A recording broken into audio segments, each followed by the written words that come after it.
Hello friends, Radhe Radhe, जय श्री कृष्णा। तो आइए आज हम लोग सीखते हैं सेंटेंस। आशा करती हूँ आप लोग अच्छे होंगे, मस्त होंगे, स्वस्थ होंगे। तो चलिए पढ़ते हैं हम लोग इंडेफिनिट सेंटेंस। ओके, कल इंडेफिनिट में एक वीडियो बनाई थी, लेकिन कुछ इलेक्ट्रॉनिक इशू के कारण अनकम्प्लीट रह गई थी। तो आज उसको ही पूरा रिवाइज करते हैं, फिर उसके बाद पढ़ते हैं आगे। ओके, तो पास्ट इंडेफिनिट की पहचान मैंने बताया था। इसके सेंटेंस के लास्ट में आ, ए, ई आदि शब्द आते हैं। ओके, तो आइए सीखते हैं इसका स्ट्रक्चर क्या रहता है। सब्जेक्ट प्लस वर्ब की second form plus object. Okay, I, we, they and he, she, it या किसी का नेम हो तो इसके साथ वर्ब की सेकंड फॉर्म लगती है। ओके, जैसे वह स्कूल गया, ही वेंट टू स्कूल। उसने आम खाया, ही एट मैंगो। वह कानपुर गया, he went to Kanpur. Okay, तो ये हमारा जो वह है ये रहता है मेरा सब्जेक्ट, और गया मतलब ये रहती है हमारी वर्ब। ओके,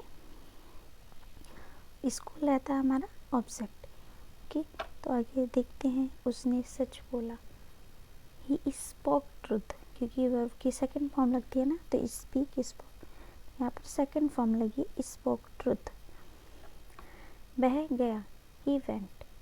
ओके, तो इसी प्रकार देखते हैं इंडेफिनिट को। इंडेफिनिट में क्या रहता है, ता है, ती है, ते है आदि। इसका स्ट्रक्चर भी सेम रहता है, सब्जेक्ट प्लस वर्ब की फर्स्ट फॉर्म, इसमें एस या ई एस लगता है। ओके, प्लस ऑब्जेक्ट, जैसे आई, वी, यू, दे, इसके साथ वर्ब की फर्स्ट फॉर्म लगती है। ही, सी, इट किसी का नेम, इसके साथ भी वर्ब की फर्स्ट फॉर्म लगती है, लेकिन इसमें एस या ई एस लगता है। तो इसको अच्छे से याद रखना पड़ता है कि एस या ई एस किस में लगता है। तो ही, सी, इट ये किसी पर्सन का नेम, उसमें एस या ई एस लगता है वर्ब की फर्स्ट फॉर्म में। ओके, जैसे वह स्कूल जाता है, तो वह ही, शी, इट है ना, तो वह ही, गो जो है ना वर्ब की फर्स्ट फॉर्म है, तो इसमें ई एस लगा है, ही गोज टू स्कूल। वह आम खाता है, ही ईट्स मैंगो। ओके, वह कानपुर जाती है, she goes to Kanpur. Reema सच बोलती है, रीमा स्पीक्स ट्रुथ। वह जाता है, ही गोज। ओके, तो ये पास्ट, ये प्रेजेंट। आगे देखते हैं फ्यूचर को। आशा करती हूँ आप लोगों को सही से समझ में आ रहा होगा। ओके, ये है फ्यूचर। फ्यूचर में क्या रहता है, किसी सेंटेंस के लास्ट में गा, गी, गे। ओके, देखते हैं इसको कैसे बनाते हैं। वही subject plus verb, subject plus helping verb मतलब विल या शैल, प्लस वर्ब की फर्स्ट फॉर्म प्लस ऑब्जेक्ट।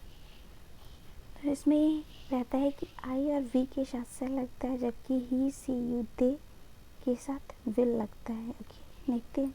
वह स्कूल जाएगा, he will go to school. वह आम खाएगा, he will eat mango.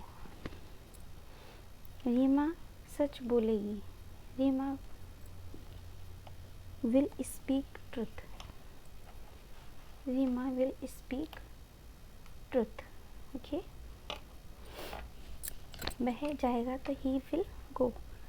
Okay, तो ये मेरा रिवीजन हो गया है। अब आज से स्टार्ट करते हैं नेगेटिव सेंटेंस को। ये अफर्मेटिव हो गया, ये नेगेटिव। यहाँ से नेगेटिव सेंटेंस को स्टार्ट करते हैं। चलते हैं हम आगे।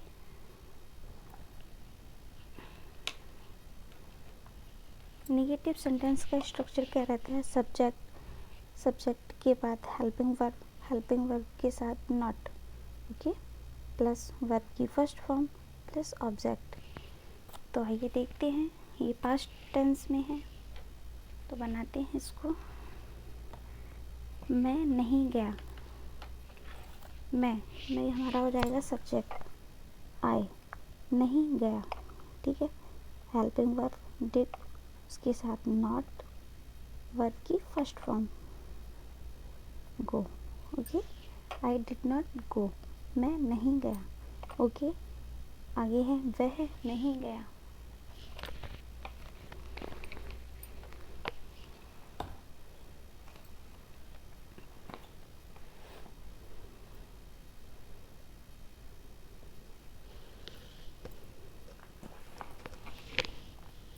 वह नहीं गया, तो ही डिड नॉट गो से में बस थोड़ा सा सब्जेक्ट में चेंज था। उसने सच नहीं बोला, उसने मतलब he did not speak, he did not speak truth। Okay, तो ये हमारा रहा पास्ट इंडेफिनिट का नेगेटिव सेंटेंस। आगे देखते हैं प्रेजेंट इंडेफिनिट का नेगेटिव सेंटेंस। तो इसमें भी वह रहता है आई वी यू दे के साथ डू, जबकि ही सी इट ये किसी का नेम है तो वहाँ पर डज नॉट लगाया जाता है। ओके, तो वही सब्जेक्ट प्लस डू या डज, नॉट प्लस वर्ब की फर्स्ट फॉर्म प्लस ऑब्जेक्ट। तो देखते हैं इसको। I do not go. Okay, I do not go, मैं नहीं गया। वह नहीं जाता है, ओ सॉरी, मैं नहीं जाता हूँ, I do not go. Okay, वह नहीं जाता है तो ही डज नॉट, बताया ना अभी, ही सी इट या किसी का नेम है तो वहाँ पर डज नॉट लगाया जाता है, he does not go. Okay, Reema सच नहीं बोलती है, तो रीमा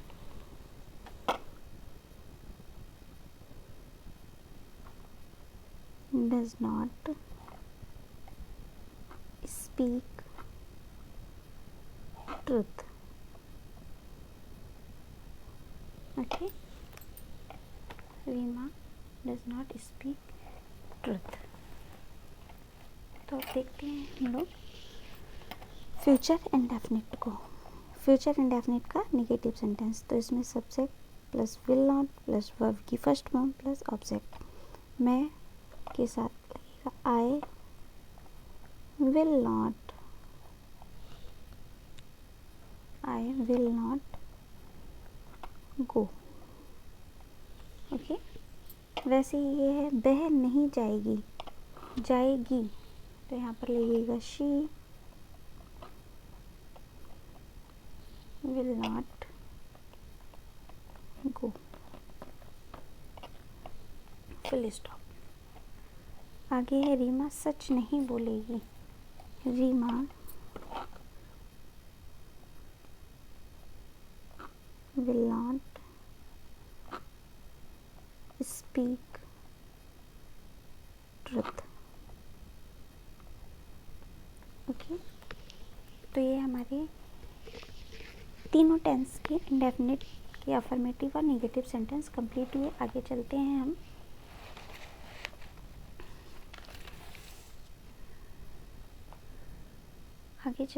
हम इंटेरोगेटिव सेंटेंस में। ओके, तो देखते हैं ये पास्ट इंटेरोगेटिव में क्या रहता है। सबसे पहले हमारी WH फैमिली लगती है, सबसे पहले क्या लगती है WH फैमिली, उसके बाद डिड, फिर उसके बाद सब्जेक्ट प्लस वर्ब की फर्स्ट फॉर्म प्लस ऑब्जेक्ट, उसके बाद क्वेश्चन मार्क। ओके, तो इसको देखते हैं क्या है WH।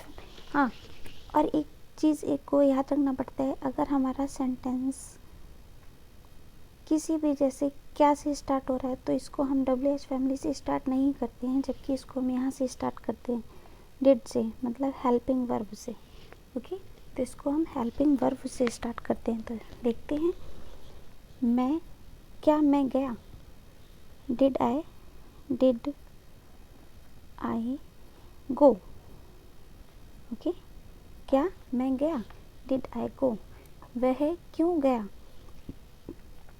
जब कोई भी प्रश्नवाचक वाक्य सेंटेंस की स्टार्टिंग में आए तो उसको हम हेल्पिंग वर्ब से स्टार्ट करते हैं, और जब कोई प्रश्नवाचक वाक्य के बीच में आए तो उसको हम सबसे स्टार्टिंग से शुरू करते हैं। ओके, जैसे कि वह क्यों गया, तो इसको हम सबसे पहले लिखेंगे, क्योंकि जो है ना इंग्लिश वो सबसे पहले बनाएंगे, क्योंकि क्या होती है why. Okay, why did he go? Question mark. Why did he go? Okay, इसमें कोई ऑब्जेक्ट नहीं है तो हम कोई ऑब्जेक्ट नहीं लगाएंगे। ओके, तो ये रहा पास्ट का। अब देखते हैं प्रेजेंट का। प्रेजेंट में क्या रहता है? वही सेम स्ट्रक्चर है, WH फैमिली, डू या does plus subject plus verb की first form plus object plus question mark. तो क्या मैं जाता हूँ? Do I go? ओके, क्या मैं जाता हूँ? Do I go? वह क्यों जाता है? वाई। अब वह आया है तो वह के साथ डज लगाओ, why does he go? Okay, इतना समझ रहे हैं आप लोग? तो आगे देखते हैं फ्यूचर का। फ्यूचर का भी वही सेम रहता है, WH फैमिली, उसके बाद will, subject plus verb plus object question mark. क्या मैं जाऊँगा? Will I go? क्या मैं जाऊँगा? Will I go? वह क्यों जाएगा? Why will he go? Okay, तो आशा करती हूँ इतना आप लोगों को अच्छे से समझ में आया होगा। आगे देखते हैं interrogative negative sentence. Past present future के इंटेरोगेटिव और नेगेटिव सेंटेंस। तो देखती हूँ इसका स्ट्रक्चर क्या रहता है।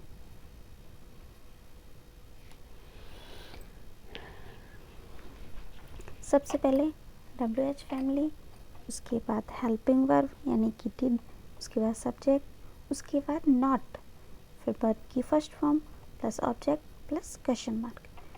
तो सेम स्ट्रक्चर है, क्या से स्टार्ट हो रहा है? अगर सेंटेंस क्या से स्टार्ट है तो उसको हम हेल्पिंग वर्ब से स्टार्ट करते हैं। तो डिड आई, उसके बाद हेल्पिंग वर्ब, सब्जेक्ट, उसके बाद नॉट वर्ब की first form, go.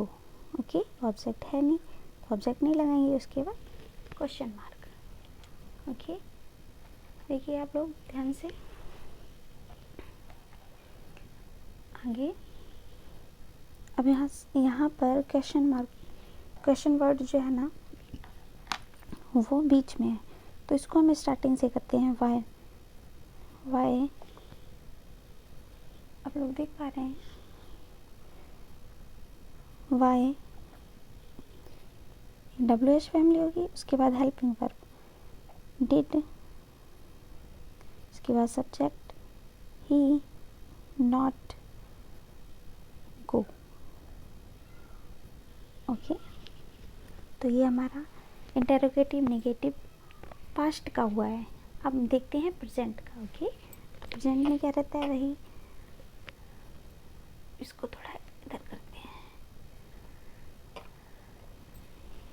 WH family plus do या does plus subject plus not plus verb की फर्स्ट फॉर्म ऑब्जेक्ट क्या है? हेल्पिंग वर्ब इसको लेते हैं, मैं है ना, मैं के साथ डू लगाएंगे, do I not go? Okay, वह क्यों नहीं जाता है? वाई ही के साथ does, why does he not go?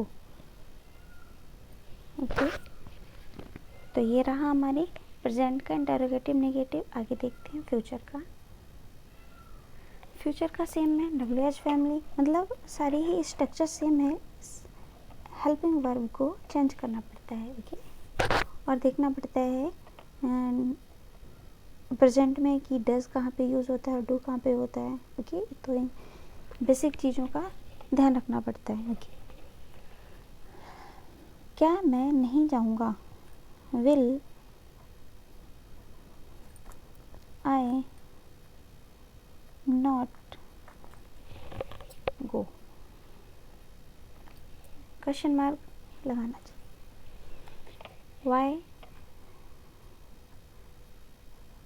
Will he not go. Okay, तो आशा करती हूँ आप लोगों को सही से समझ में आया होगा। तो आज यहीं तक, मिलते हैं नेक्स्ट क्लास में कंटिन्यूअस के साथ। ओके, तब तक टाटा बाय बाय।